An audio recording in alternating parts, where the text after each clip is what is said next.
What? Oh my God. Later. Later.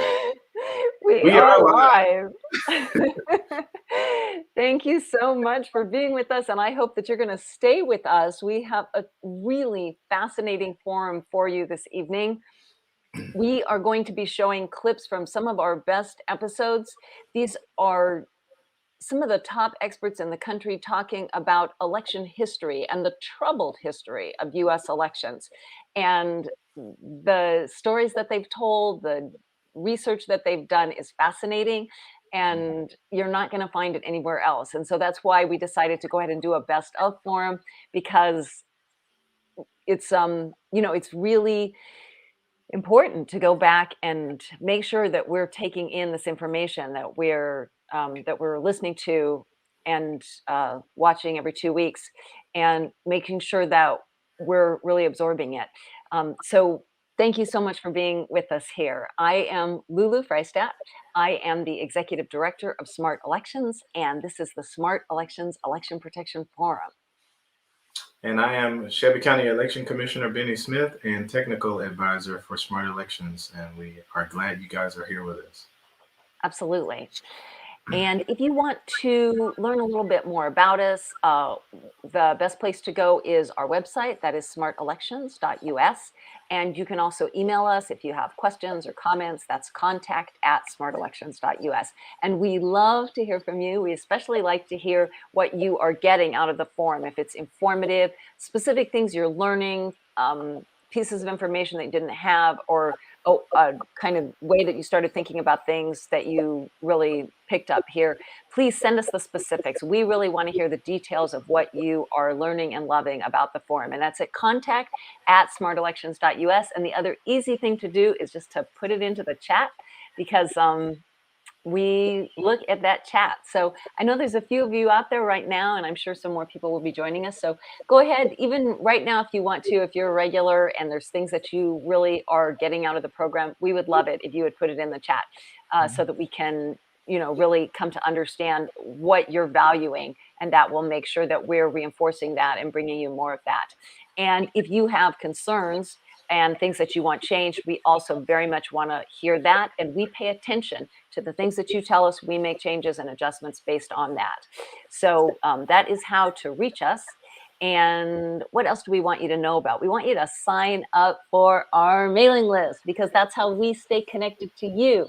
That's how we make sure that you know about these forums, and we can tell you about special events that are coming up too. So you go to the website, smartelections.us, and right there on the website, there is just a little box. It's super easy to find, where you can just fill out your information, and that's how you get on our list. So like right now, I'm on our website, and I can walk you through that. So you're going to just go to the website, and you're going to just scroll down, just checking and making sure, yeah, you're seeing me there. Go ahead and just scroll down, and you will find the box here, stay informed about our elections. And that is where you throw in your email, like us, or a contact, yada, yada, yada. You know how to sign up. Okay, and then just hit that sign up. See, it takes like literally 2 seconds. So go ahead and do that. And now, while we are on the website, I am going to let you know that we do have a $5,000 matching funds grant happening right now. And tonight is going to be a focus on fundraising, because guess what?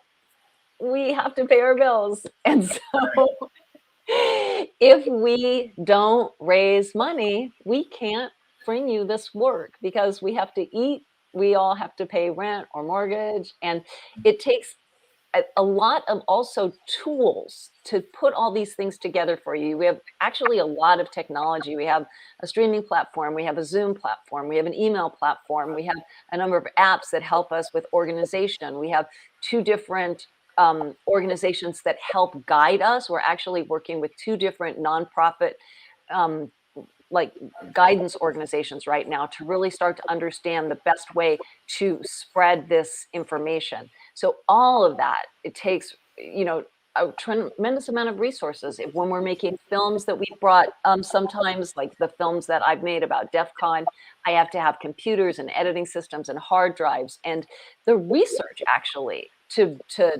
bring you these forums. It could take up to like 20 hours of research for each forum, and then also the promotions to get you the information, make sure you get here on time and have the links. All of that can take like another 10 hours. That can be literally like almost a full week to bring you one of these forums. And what happens if we don't make money is that, or we don't, have gifts, donations, we can't do that work. And I thought one thing that would be great, maybe, is that we could talk a little bit about kind of how our organization is a little bit different from other organizations, what you're getting from us that you are not getting from other organizations.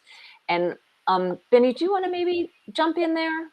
Yeah, content is key. In one of my other jobs, I run a music company, and we're a content monetization company, and we're taking creatives and we're monetizing the content that they create. And the content that we're creating here, I just don't see it anywhere else. I know that my background is heavily in elections. I serve as an election commissioner. So if you take me aside from the experience that I have as an election commissioner and put any one of the guests that we put here, they can entirely carry this show. Lulu is versed in it too, but if you take her out and put any one of the guests that we bring before you, they could entirely carry the show. So it's a breadth of knowledge, and it's a real joy and a treat to have some of these people with these accolades and domain expertise in elections to come to us every other week and give us that knowledge, and in a comprehensive way, that once an election comes, we can literally go back to all of these series and look at the steps of the process and the electoral process and make sense of it. And that's something that we didn't even have in 2020. And I just think it's phenomenal. Thanks so much for saying that, Bennie. And we have other people, I think, chiming in there. We have from Ruth, who's definitely a regular and did make a donation. Thank you so much, Ruth. Really appreciate that. Love hearing from the brilliant WOGS professors who really get into the technology and its foibles and vulnerabilities. Right. We definitely have an emphasis on technology that you really are not going to find anywhere else. There really is no other organization that is going to walk you through the details of the different voting machines and why some are better than others, or specifically where there have been problems. There are groups that are fighting this, especially in the courts, but we're really on the front lines in terms of educating the public, bringing the public this information, and then organizing in communities. For example, I've been organizing in New York for the last 2 years. We now have a statewide coalition there, from the top of the state in Niagara Falls all the way down to New York City, of grassroots groups who, because we have weekly meetings, understand about voting technology and how central it is to elections being accurate and reliable.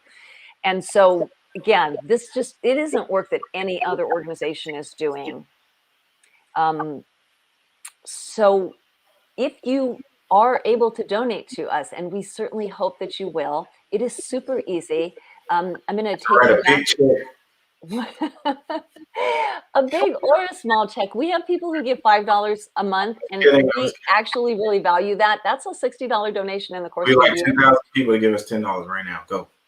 That would be great. We actually do have this matching funds grant we need to raise $5,000 by Friday night at midnight. And we have raised $425 so far, but we do have a ways to go. As you can tell, there is a gap between $425 and $5,000. And if we don't make it, you will see me weep on our next forum. You will see me cry. If anybody looking for that last minute write-off, to let that money just walk off the table. So if you are able to make a donation, it's super easy. You're going to go back to our website where you were, and that's at smartelections.us. And I'm going to put that into the chat so that you have that information. This is make a donation, and you can go to the website. And then when you're on the website, you just go to donate. Now it's on the front page. And that takes you right to the place where you can actually decide if you want to make a one-time or a monthly donation. We are super grateful either way. And I'm also going to put that into the chat, because you can just go directly there and make a donation. And as it says, we are fundraising, and because of the matching grant, it is doubling your gift through Friday. So if you make a $50 donation, we get $100. If you make a $500 donation, we get $1,000. So do the best you can. We know that everybody's really struggling right now with the pandemic, but we really are asking for your support, and we believe we've earned your support. We know that you're here because you really appreciate these forums. So we're going to jump into some content right now that, some of this exciting content that we've been talking about. And the first thing that we're going to show is a clip from Professor Tracy Campbell. And this was one of our most popular episodes. And he is a professor of history and social science at the University of Kentucky. And I have his book here. This is the book that we joked about on the show, because on the forum, Deliver the Vote, it was available for about $600 a copy, but we actually brought you a lot of that content here so that you could get it at no cost. And I have this video queued up, and we're going to listen to Professor Campbell just when at the beginning of the show, when we talked about all of the different locations where he had discovered, when he did research, election fraud documented actually taking place. And it was really actually... And we're live. Thank you so much for joining us this evening. Oh. My name is Lula Freistat, and I'm the Executive Director of Smart Elections. Sorry about that. So we need to scoot ahead. I had this queued up, so I'm going to just stop that share and try again. Maybe I have a different version. Maybe I have two versions on my desktop. So let me try again, because I have this queued up at the part that I want to actually play for you. So, I think I have to put it into this mode. Okay, perfect. Yeah, I have this queued up for you. And this is when he joined the show, we really went somewhat into depth about some of the details in the book. And I'm worried about the audio, whether or not you're going to hear the audio. Let's try it and see. I heard the other one. I know, but I hooked it up a different way. So I think the way that we want to get started is, I was going through the book. You just need some volume.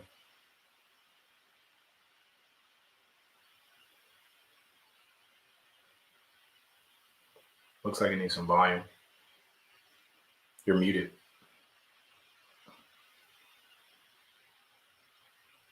You're muted, Lulu. Sorry, we're having a little bit of technical difficulties here. So let me go back to sharing the other one, and we'll just we'll move it along to the point that we want to. We want to start around 3:35. That's where we went through this whole list. So let's start right around here. One list that is just the locations, not all of the locations, but some of the locations that are listed in your book. And I'm going to go ahead and share those right now. Let's see. This is here's the document that I have with the locations. And I think it speaks wonders. Let's see. Let's get into this tab. So I think you're probably seeing that document now. And I'm just going to kind of roll down this document and read some of these. These are just some of the locations that are covered in the book where election fraud is documented in detail, in really rather frightening detail sometimes. Kansas, San Francisco, Minnesota, Wisconsin, Washington, D.C., Baltimore. Professor Campbell describes how the Massachusetts Constitution was probably actually never ratified because the vote that said that it was ratified was actually fraudulent. Chicago, Yes. New York, so many pages on New York, Tammany Hall, and afterwards Arkansas, Mississippi, Indiana, which was called Venal, Indiana, West Virginia, Alabama, Louisiana. I know I have one quote. Louisiana had become the head center of ballot box stuffing. That was page 103. Wilmington, the riots there. Louisville, Kentucky, so much fraud in Louisville. North Carolina, Rhode Island, a state for sale. The bribery of voters with cash at the polls. Adams County, Ohio, Terre Haute, Indiana. Wholesale fraud in Pennsylvania, Iowa, Texas, Georgia, Florida, South Carolina, Missouri, and lest we forget the 10 states that did not actually list Lincoln on the ballot in the election before the Civil War, which I have to say, I never even thought about it, but of course they didn't have Lincoln on the ballot. Lincoln won that election without even being on the ballot, right? Wow. Yep. A true landslide. Well, I went into this kind of naive, quite frankly, because I thought politics was a rough and tumble sport that ended on the morning of Election Day, and we all just kind of stopped and waited for this objective thing to happen, and the results would come in, and we move on from there. And so I started writing a book, even before this one, Lulu, about a New Dealer who was working for Franklin Roosevelt when he was in his early 20s and was seen as a possible senator or governor, who in 1948 stuffed a ballot box and goes to prison. And so I started interviewing people with this question of how could he do something so outrageous and so inexplicable? And I had enough, I'll call them political figures, just kind of look at me and say, you're asking the wrong question. It's not, why was he doing this? Why did he get caught? And you need to kind of recalibrate and reframe your whole understanding. And so when I finished that book, I also read Robert Caro's book on Lyndon Johnson, Means of Ascent, and how the 48 election played out in excruciating detail. And so I thought, how about a short book on election mechanics, say, since World War II. And the problem with being a historian is that once you start going down that mine shaft, you don't know how deep it goes. And when do you stop at some arbitrary moment? And it just kept going and going and going. And so when you showed me that list, it brought back all these memories of, yeah, okay, I remember that one. Yeah, that one came up as well.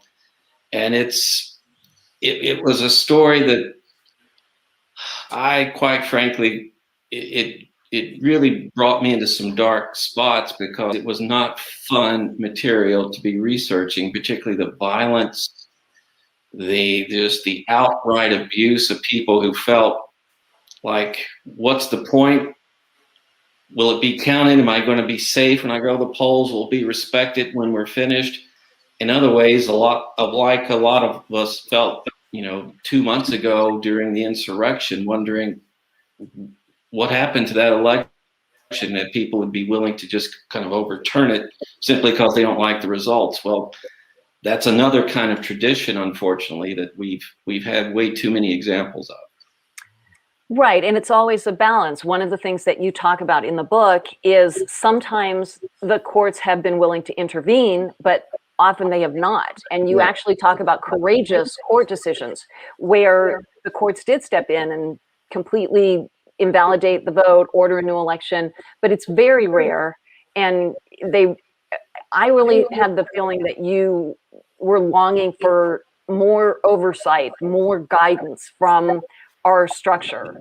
Well, exactly. But who does that? Who is the referee in this game? And in the United States, it has often fallen to the courts to serve that. And it kind of did that after 2020, and a number of courts who just completely ignored, dismissed the cases of fraud against the Biden campaign and calling them risible, which. The claims against the Biden campaign? Well, right. Against his candidacy. The Trump claims. That the Trumpites were saying had invalidated the election, right? So Right. in a lot of cases, our court systems, whether they're federal judges or local judges, sometimes the Supreme Court, act as that kind of referee at the end, but that's a tenuous situation as well. And we've had commissions like after the 1876 election, that didn't impress anyone. So it's like a basketball game where we're looking for who will wear those striped shirts, who will make the call without, without either team in their corner, and we respect that. And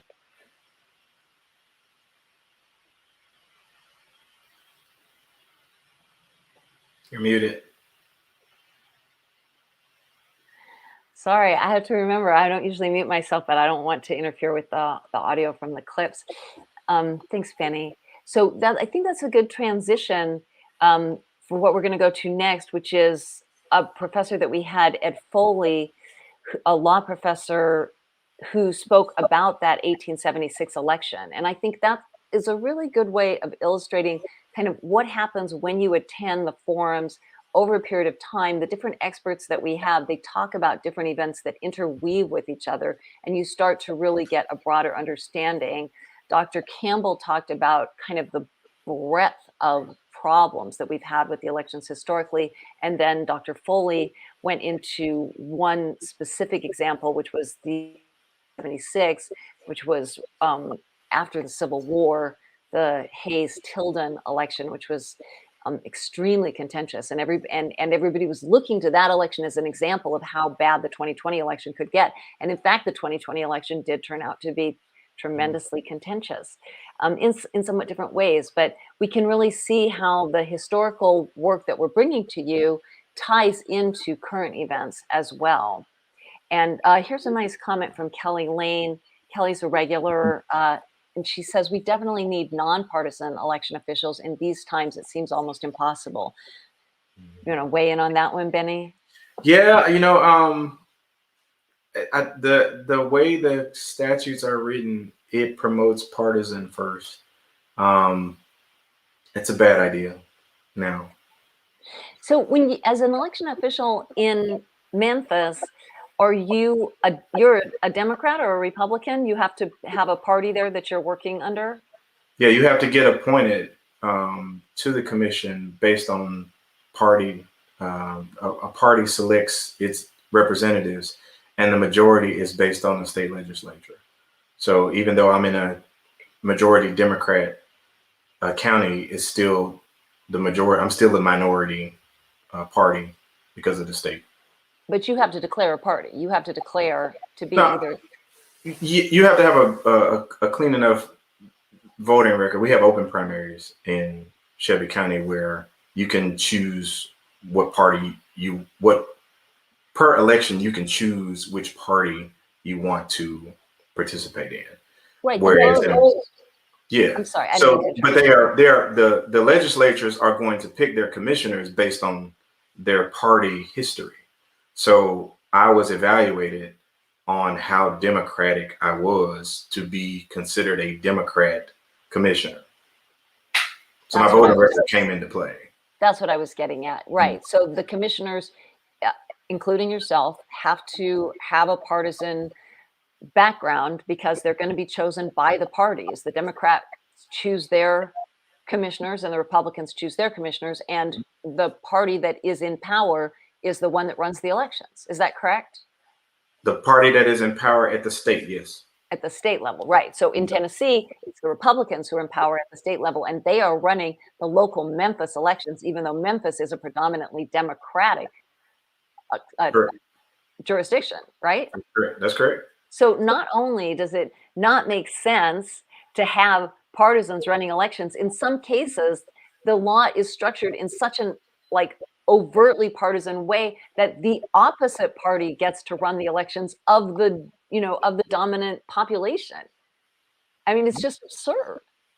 Yeah, you can look at it multiple ways. You can say that the framers of the Tennessee Constitution wanted to make it fair all across the board that whoever is in power is going to conduct elections. They don't really see if Democrats are running Democrat elections, then that may have an adverse effect to it. So I get that it looks weird in Shelby County, but again, if we could be a part of parties, but as long as we were professional first, right?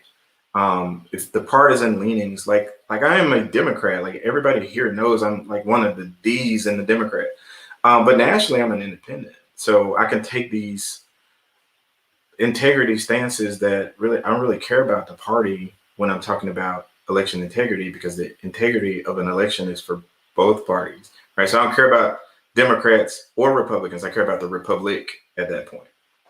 You do, but many people who are election commissioners are highly partisan, and we've had just glaring examples of that. Things like the state secretary of state in Ohio, who ran the election in 2004, who was actually the chairperson of the Bush reelection campaign committee, and he managed to get Bush reelected in Ohio in 2004. Not surprising.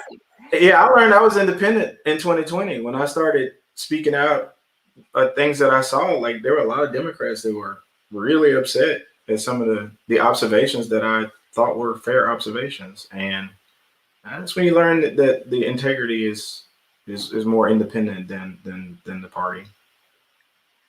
In your case, with you, but yeah, I keep having to bring that back. Yeah. In my case, in your case, you're an example of a person of integrity who's going to do the right thing in election, regardless of party. But many party officials are going to answer to the party first and to the voters second, and we have that here in New York very strongly. The commissioners and the staff all answer first to the party, the political party, whether it's the Democrats or the Republicans, and second to the voters, even maybe third to the voters. Yeah, I read my oath. My oath is to promote the electoral process. So as long as I'm promoting the electoral process, I don't really care. I don't really care about how it looks. Right, but you might even be in jeopardy at some point of being removed because you're not partisan enough to satisfy the party officials who are in fact appointing you. I mean, I'm not saying that that would happen, but I'm saying it could happen, and I've actually seen it. Like again, here in New York, we had a commissioner who was very even-handed, and she wound up being removed by the Democrats. Yeah, I totally get it. That's the part that cuts a little raw, but I'm not a politician anyway, so I'm there to make it put the election commission in a better condition than I found it in. If I can't be effective, it's time for me to go anyway. So. Let's take a look at this comment from Allison Green. Thanks so much for being here. Allison is a journalist who does a lot of research on technology and elections. And she says, I feel like we're at the point that I would like to have the UN audit and oversee our elections. They have electoral assistance if we ask. That may be the best way of ensuring nonpartisan oversight. And she went on, more than 100 countries have requested and have received United Nations electoral assistance since 1991. Maybe it's time for us to look outside the US. The UN can be our Switzerland.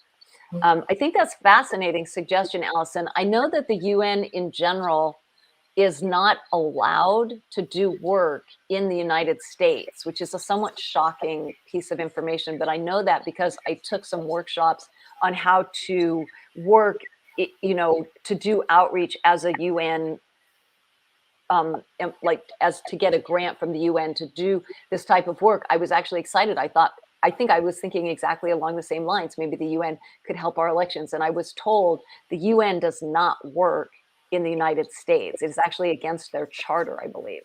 So that's interesting. I did an interview with an international group. I think they were out of Germany. It wasn't the UN, but there were a number of, there's like a council. I had to check my emails. But they came to the US and they were asking questions about the electoral process, and they sought me out and they came to Memphis to interview me. But it wasn't the UN. I don't know who it was, but I do think that you're Allison. That's Allison. She be digging. You're onto something to have someone who does not have a vested interest in who is elected overseeing the process, or at least having some access to oversee the process. I would agree with that, although I think it's very challenging to figure out how we would do that. So that's kind of like the next step is now that we've really discussed this, and it's been a theme throughout our forum, which is that the partisanship in elections is really problematic. Where do we go from there? And George Ripley, another regular, great to have you here, George. Thank you so much for being with us, asking, is there a study of ethics defining nonpartisanship? Is there a booklet describing principles of nonpartisanship? And what rules do states follow to set up a nonpartisan commission? Those are fantastic questions. And I have to say, I'm going to bounce those back to you, George. Please, please research that. Not that I know of. I'm going to say I am not. Go on out on the limb and say familiar. No. Well, I think there probably is. I don't know one off the top of my head. I have had conversations about nonpartisanship. For example, I had an email exchange with Pippa Norris at the electoral, what is her organization called? She runs an electoral research group that is international. And I wonder actually if they have something like that. That would be a good place to look. I think she's called the Electoral Integrity Project.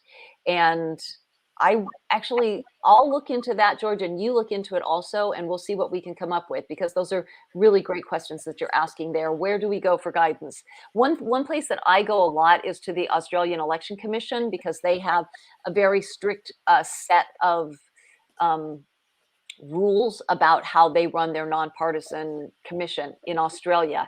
And I have previously put those links into the chat, I think. So when we're watching the next clip, I'll go look for that Australian Election Commission link. So I can put that in there for you to take a look at also. So I think that's a good transition point. We're gonna listen to law professor Ed Foley next. And this was a forum that we had prior to the 2020 election.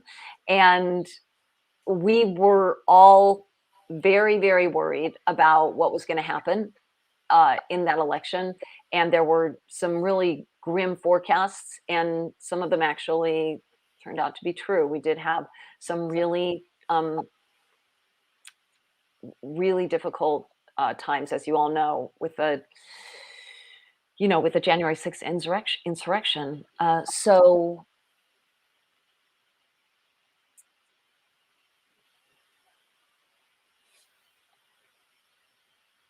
I'm going to open this one up, and then we're going to need to just get it queued.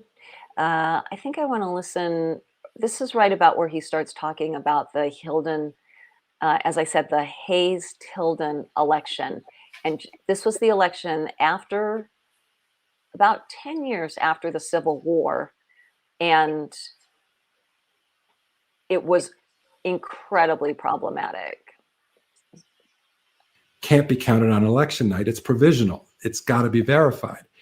I believe provisional ballots are an important reform because they are a safety net for voters who show up and have been erroneously purged from the voter rolls, as has happened in the past.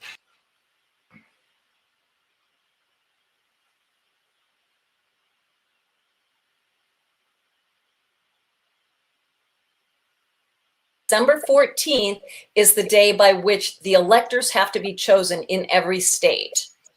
Correct. And that principle that they must be chosen by date is how the Hayes-Tilden dispute ultimately gets resolved, or at least it's the key part of it when it goes to Congress. So, but to step back for a second, here's the key difference between 2000 and 1876. 2000, it ends when Al Gore concedes before the Electoral College meets. So it never gets to Congress. It never becomes that constitutional crisis, like you said.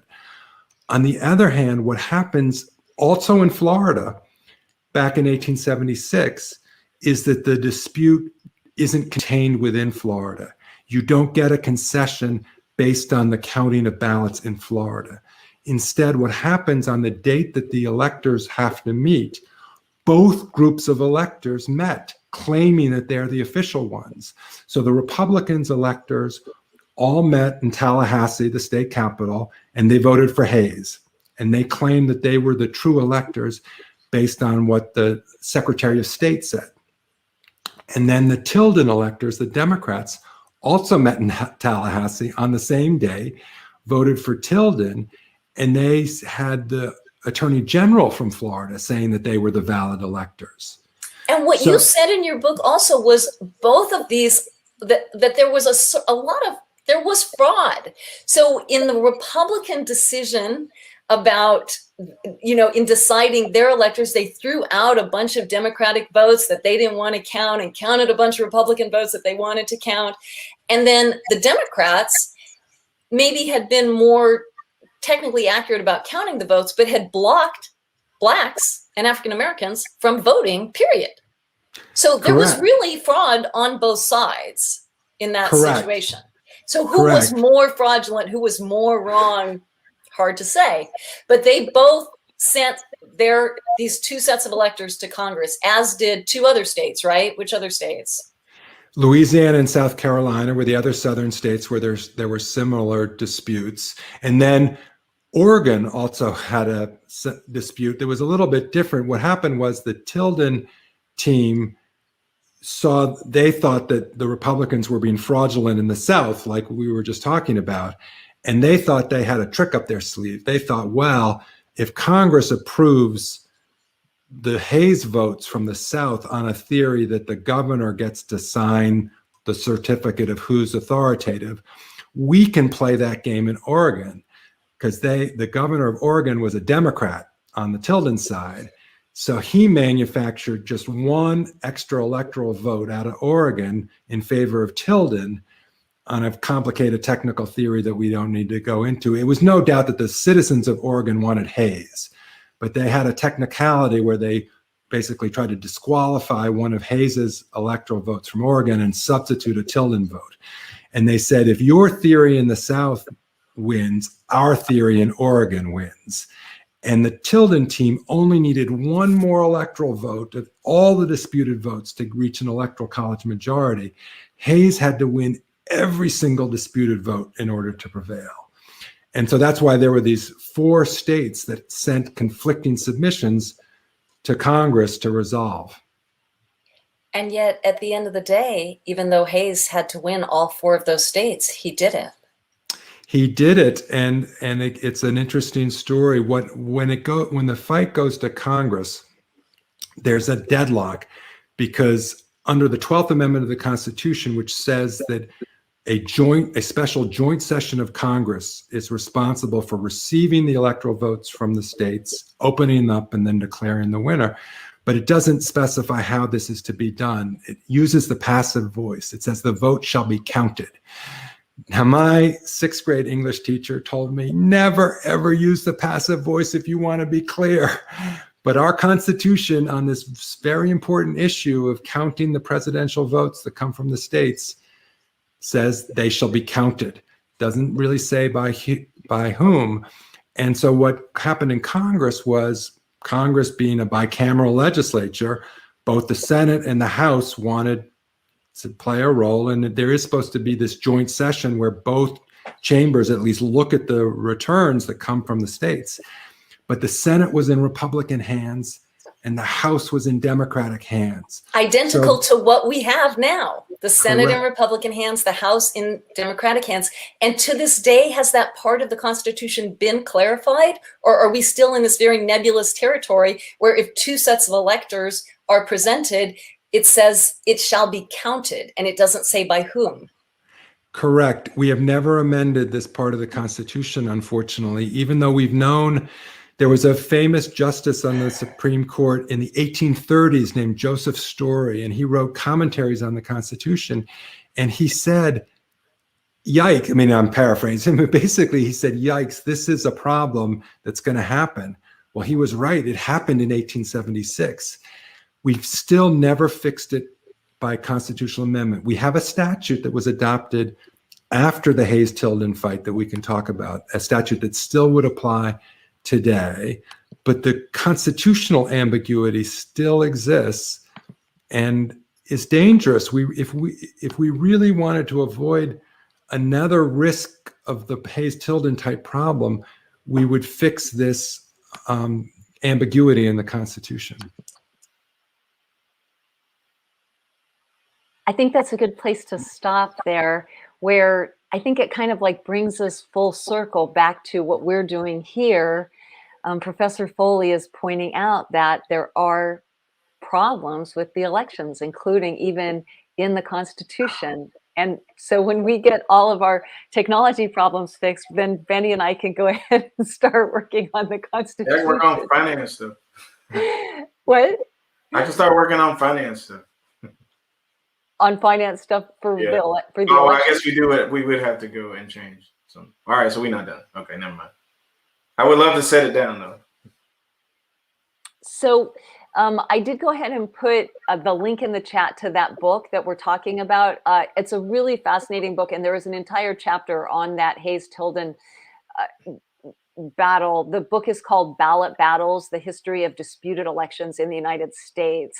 And I totally encourage you to read it, as well as the Deliver the Vote, which we talked about earlier by Professor Campbell. The Deliver the Vote, the best way to do that is to go to the Google Books, and I believe it was at Google Books, and you could, I found a way to read it online. And I'll try to send that out in the follow-up email. I don't think I ever sent that out on the mailing list, but we did find a way to read Professor Campbell's book without paying $600. That's the Deliver the Vote. It is online. And I think it isn't free completely, but it is considerably less than $600. And then this book, I put the link in, Ballot Battles. That's Professor Foley's fascinating book. So I think let's just, we can just talk a little bit more about fundraising, because we can't bring you this information unless we do get donations. So if you are able to make a donation, we would be so grateful. And I'll talk about some of the things that we are doing here. These are the adjectives that we're really focused on. We want elections that are secure, fair, accessible, well-administered, and publicly verifiable. And I thought it would be great to have a little bit of conversation about those adjectives, because we've been kind of working, with different words at different times. And these are the ones that we've really been honing in on lately. And I wondered, Benny, do you want to weigh in on these words? We think that they give a good comprehensive overview of the goals that we have. Yeah, I think Senor John Breakey has burned the aphorism in my head that we want elections that are transparent, trackable, and publicly verified. This should be the hallmark. When I'm getting into these discussions, and people say, well, you constrain one's desire to participate in the process when you critique it. And I'm like, there's no other profession where you don't critique the process to make it better. And I'm not a conspiracy theorist. I'm a conspiracy factualist. If that's the case, I'm not advocating that we don't put locks on our doors because we don't trust our neighbors. We put locks on our doors so we don't have to. And we should have these safeguards so we don't have to trust the person behind it. Like I literally do the same thing that I hear other election commissioners and administrators and officials do. They say, well, I'm fair. You may be fair, but somebody may come behind you who is not.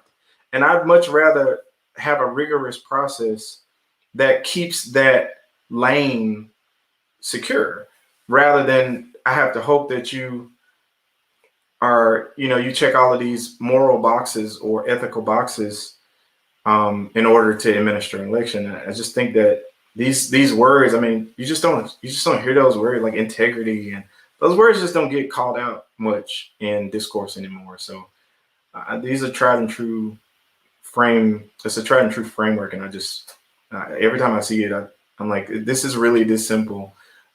It's just, how do we get enough people that are willing to give up their political ideologies to make it happen? Yeah, it is hard. And that goes back to the point that we were making earlier about it is hard to get people who are willing to put the voters before their party and their, the agenda. I think what happens is both sides feel that the other side is cheating so much that they feel that they have to cheat. And if both sides are cheating, you do get into a situation where both sides do have to cheat. If anybody, if you want to win, you realize that you have to cheat. And I think that there are jurisdictions where we are in that situation where candidates believe that they have to cheat in order to win because they believe the other side is cheating. And I think that's entirely true, and it should not be taboo to say something like that. It's still, even in today's climate, still taboo. Like, there's no other, like, politics is a blood sport. It is a sport. There's a contest, and there is no contest where you don't have cheating, right? There's doping. There is, baseball players, they got like some tar on their hand. Like, everybody's looking for an advantage, and it's just time out to say that it's taboo to think that people who want to get elected and have $1 billion budget and a $200,000 salary and appointment appropriations of $200 million in salaries, for some reason, is going to not have any desire to cheat to win that seat. It's just time not to think. We can't think that way anymore. I'm not 10. Yeah, we do have to look at it. In the US, we have cheating in pretty much every field, whether you're talking about personal or professional. It's well documented. We have cheating on the SATs. People cheat on their spouse. People cheat on their taxes. People cheat, on their drug tests if they, have to take drug tests. Like, people cheat on my sister was a professor at a college, and she was just horrified at the level of cheating that was going on with the students in the tests. Just like everybody, like, trading answers and looking at each other's papers, write their papers for them. And my sister, we grew up in this family that was like very, very straight and narrow, like everything, like totally honest. My mother was a waitress, and she reported every tip that she ever made, like just total straight arrows in my family. And my sister was shocked about all of this like cheating going on. And she tried to go to the other teachers and say, like, hey, this is horrible. And they were like, that's kind of the way it is. Didn't you know that?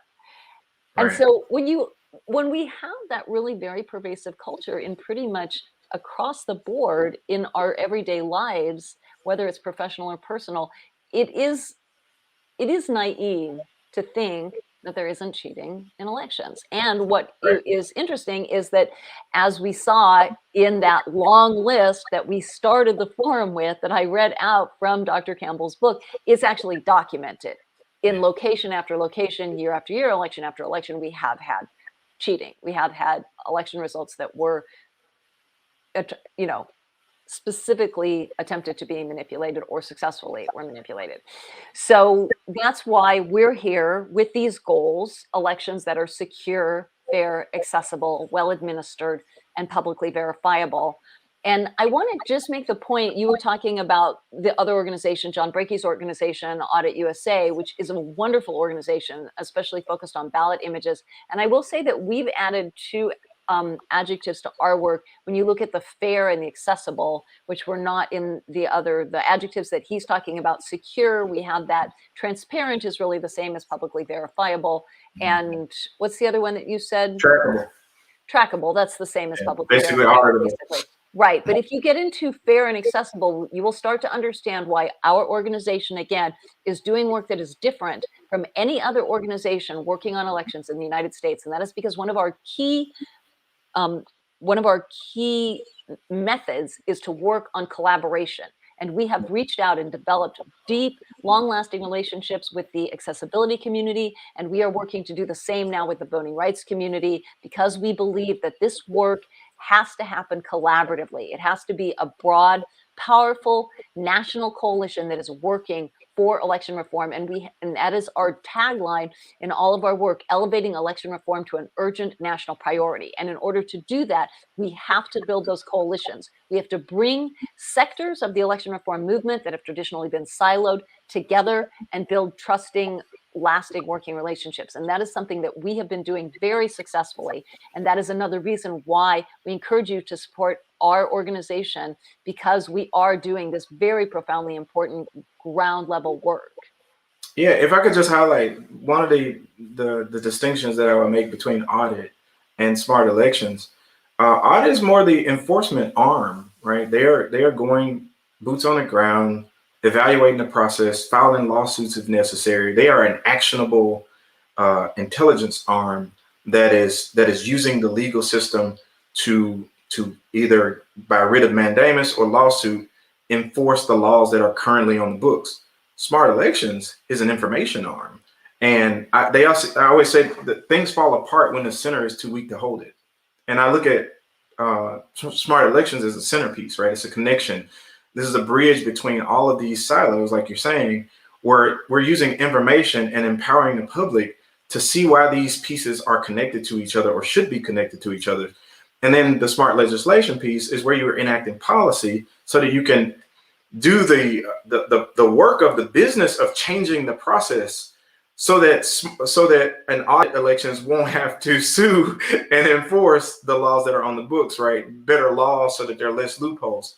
So these are two organizations that have the gravitas to really close the gap in a lot of the defections that we see in the electoral process. So two very spirited ways of tackling the same problem. I guess we get our share of persecution from ES&S and some of these other places because they think we're singling them out and we're not. And this is smart legislation will be action 2. That's a great point that Kelly's bringing up there. So Smart Elections has formed a sister organization called Smart Legislation, and we are doing very active work starting at the state level. In New York State, we have 5 separate bills / issues that we are moving forward into the legislature this year. So there's a lot of work being done, and we have a great question about how to support our work. Appreciate this question from Mary Panzer. How do you count a continuing donation for the purposes of your matching grant? That's a really good question. So if it's a new recurring donation, we are counting. Recurring donations that were already in effect, we have not been counting for the matching grant. But if it's a new continuing donation, then I guess we could put that forward for the annual cost of that donation. So if it was a donation for $20, renewable, recurring donation, we could count that as a $120 donation toward our $5,000 goal. So great question, Mary. Love that. And again, I will put the link in the chat where you can go if you do want to make a donation. And we very much do welcome your support for this remarkable work that we're doing.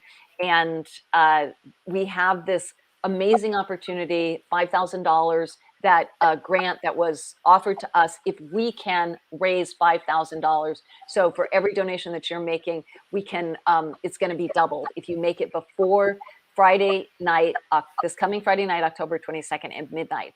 And so I want to go out with this very remarkable clip from Professor Douglas Jones. And this is really talking about the same thing that we're talking about the unfortunate proclivity for people to cheat in US elections. And just, is this the one that I need? Let me just make sure this is the one that I need. Yes, episode 3, that's the one I need.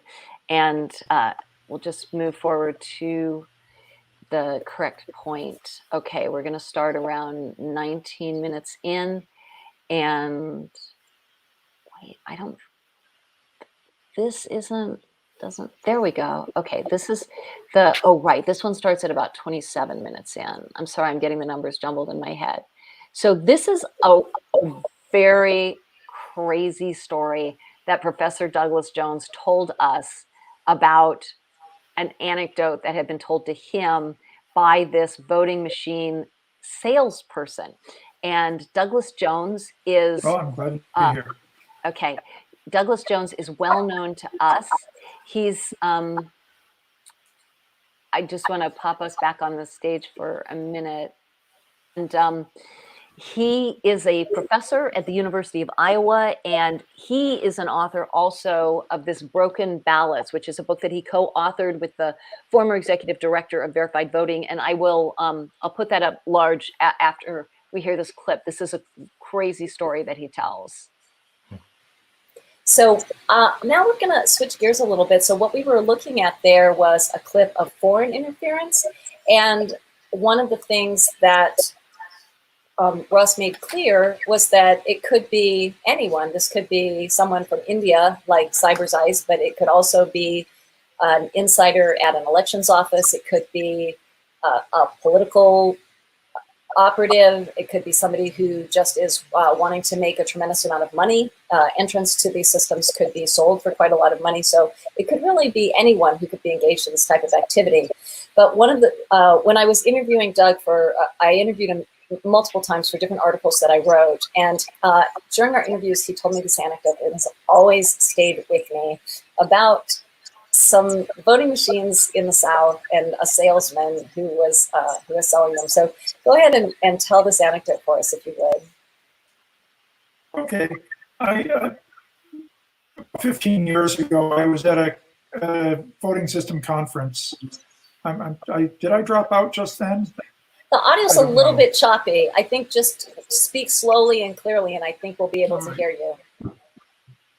About 15 years ago, I was at a voting system conference, and I ran into an elderly man who had been a salesman for Computer Election Systems Incorporated back in the 1970s. And his territory was somewhere along the eastern seaboard between Georgia and Virginia. The Carolinas were in there. I don't know exactly which states he was in. But he had a story about going, this was in the era of punch card voting machines, the Votomatics. And he had a pickup, he had a van with a small computer in it and a punch card reader for reading the ballots and a whole pile of ballots, and voting booths, and he would go into the courthouse to demonstrate to the county election commission, and he would set up a model polling place. He would set up his computer and the card reader, and he would demonstrate how the system worked. So he was basically he was like a traveling salesman selling voting machines. Right, and this is how voting machines have been sold since 1900. So, except of course they were smaller and lighter by 1970 than the 1900 ones, which are 170 pounds, 700 pounds each. So, in any case, he goes into this courthouse, he sets up his machine, and he lets all of the local election officials and members of the public who are present fill out ballots, and he tabulates the election. He prints out the report of the tabulation of the election. And I'm sorry, when this man told me the story, he had a delightful imitation of the Southern accent, and I just can't do that. But he said, one of the commissioners said to him, I see how this is the unofficial report of the election, but how do I get the official report of canvass? And the salesman's reply was, well, this is the report of the canvass. It's official if you sign it. And the man said, no, I don't think you understand me. How do you make it the official report of the canvass? And this went around for several go-arounds until the salesman finally understood that what this man wanted was a way to adjust the numbers to reflect the election result which the County Board of Elections approved of. And his response was, oh, I'm afraid we don't offer that in our product. I'm sorry, we're into honest elections here. And he was offered a sheriff's escort to the county line and told never come back. So I think that's really a remarkable anecdote to go off on. That stayed with me from the first time that Professor Jones told me that about this. If you sign it. What? It's official if you sign it. Yeah, and it's going to be what the election officials want it to be, not what the voters wanted it to be. And that was basically what you found, Bennie, that time in Memphis. You found that the results were not what the voters had intended. The votes had disappeared when you compared them to the whole tape. Mm-hmm. So we've still seen evidence of that happening to this day. And there, Professor Jones actually went on to talk about how that bug remained in the system for years after that. It got hidden and the page of how to do it got torn out of the manual, but the software to do it remained. And so I think that's what we have time for. That's our forum. I do want to let you know, if you're in New York, you can join us for the Friday meetings And I will put the link in the Zoom. Those are where the smart legislation that we mentioned previously. And Bennie, you want to give folks an invitation? We are up again November the 2nd, so you can look at all our past links below and sign up for the next forum. Absolutely. We hope that you're going to join us. So the next forum, I think is going to be TBA. Oh, I know what I decided we would do. You can see I'm like totally working this out as we go. No, the forum is on November 2nd, which is election night.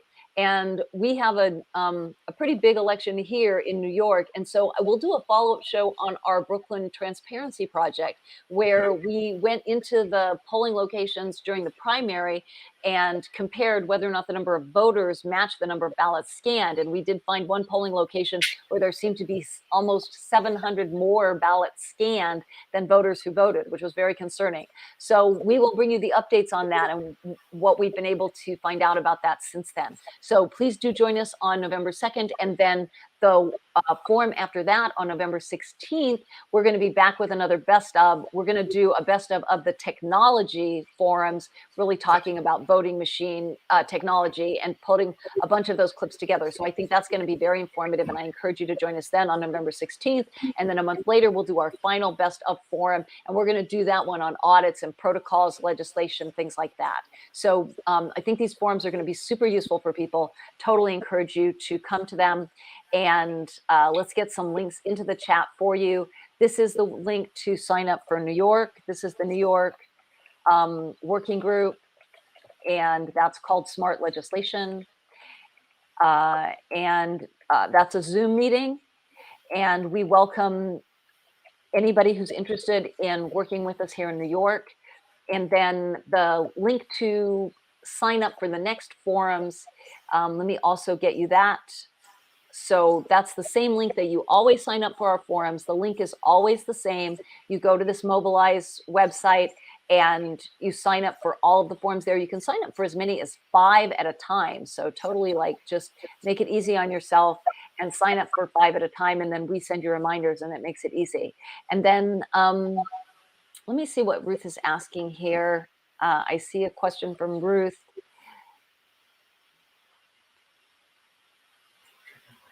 I'm not sure what link you're asking for, Ruth. She's asking.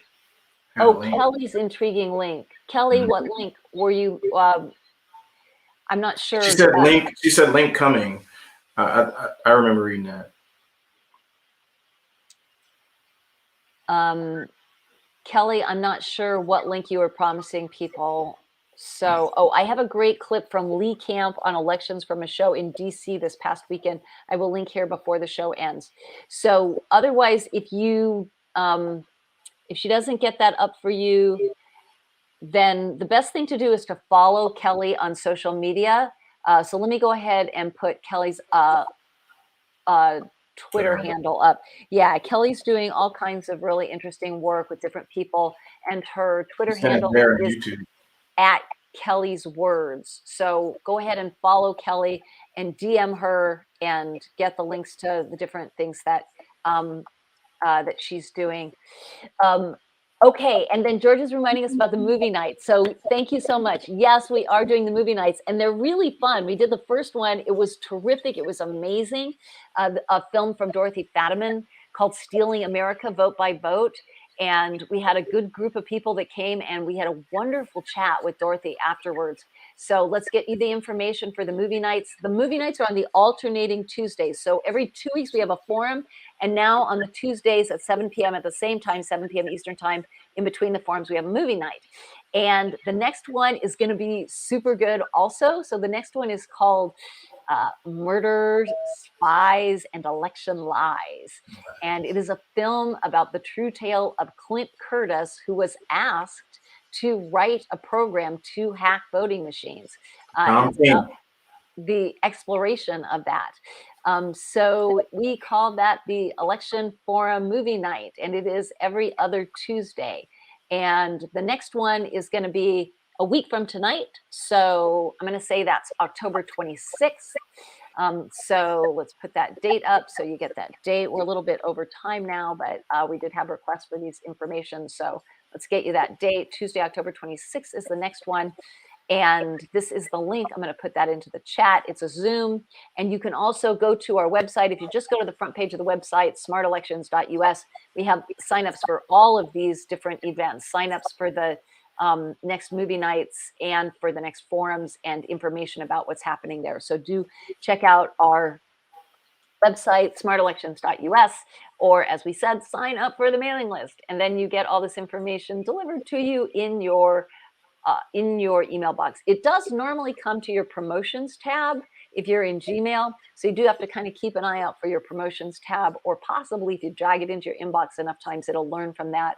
And it may go into your regular primary inbox. But that I think is a pretty comprehensive view of all the activities that we're doing. You can see that we are busy and that we are trying to bring you all of this information in a really fun, user-friendly way. So it's not tedious and it's not like, doing homework, really trying to get you this information. And what we need from you is please support us financially. We do have that matching funds through October 22nd at midnight. Please tell all your friends. Please go to Facebook and to Twitter, where we are putting this information out, and Instagram and TikTok, and retweet our post to try to tell your friends to go ahead and donate. And hopefully we're going to make that $5,000 by Friday at midnight, and we will let you know.